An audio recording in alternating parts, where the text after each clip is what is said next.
Қадырбекова Жазира Төлегенқызы Сарысу орта мектебінің мұғалімімін. Ауылдық кітапхананың тұрақты оқырманымын. Абай Құнанбайұлы ұлы ақын, ойшыл, саяси қайраткер және біздің еліміздің тарихына үлкен із қалдырған адам. Ол әдебиеттің дамуына ғана емес, сонымен бірге Қазақстанның, Ресейдің және басқа да Европа халықтарына біздің мәдени байланыстарды нығайтуға үлкен үлес қосқан.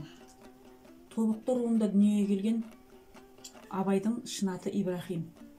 Оны анасы Ұлжан қойған. Оны сөз өнеріне баулыған ол әжесі Зере. Немересінде білімге деген сүйіспеншілік пен құштарлықты оята алған. Зере ауызша баяндаудың керемет сөз шебері болған. Және ертегімен әңгімені қызықты баяндап айта білген.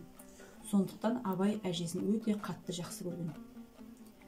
Көптеген шығарма жазғанына қарамастан, көзі тірісінде газеттің бетінде бірнеше өлеңі ғана жарияланады. Тек қайтыс болғаннан кейін ғана 5 жыл өткен соң қазақ ақыны Ибрахим Құнанбайұлының өлеңдері деген атпен шығармалар жинағы жарық көреді. Ол 170-ге жуық өлеңнің авторы. Сонымен бірге орыстың ұлы ақындарының шығармаларын қазақ тіліне аударған.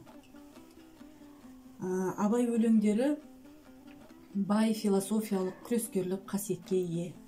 Ол ең алдымен қазақтың телегей теңіз ауыз әдебиетінен сусындап, батырлар жыры мен ғашықтық жырларының үрдісіне мұрагерлік еткен. Оның Ескендір, Масғұт, Әзім әңгімесі деген поэмалары бар.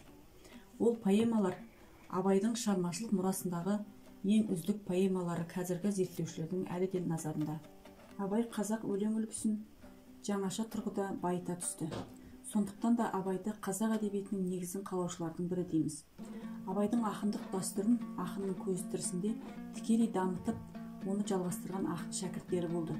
Солардың ішінде ерекше орын алатыны Абайдың өзінің балалары болатын. Абай тек қана ақын емес, сонымен қатар ол сазгер. Халық арасынан шыққан таланттарды танып, олардың еңбегін таратушы болды. Абайдың ән шығармашылығында қазақтың халық музыкасы ерекше орын алады.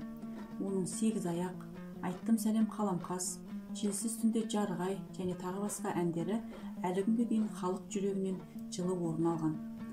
Абай өзінің шығармашылығында қара сөзге ерекше мән берген. Абай поэзиясының арқауы, ғылым, білім, еңбек барлығы осы қара сөзде жалғасып дамиды. Қара сөздерден адамның көңіл күйінің жарығы мен қараңғысының айнасы болған күлкі мен қайғы туралы педагогтар арасында осы күнге дейін айтылмаған тың ой табамыз. Өйткені күлкі мен қайғы туралы Абайдай дөп басып тауып ешкім айта алмаған. Абай күлме демейді, тек орынсыз күлкіден сақ бол дейді. Абай өз шығармалары арқылы рухани бірлікке шақырады.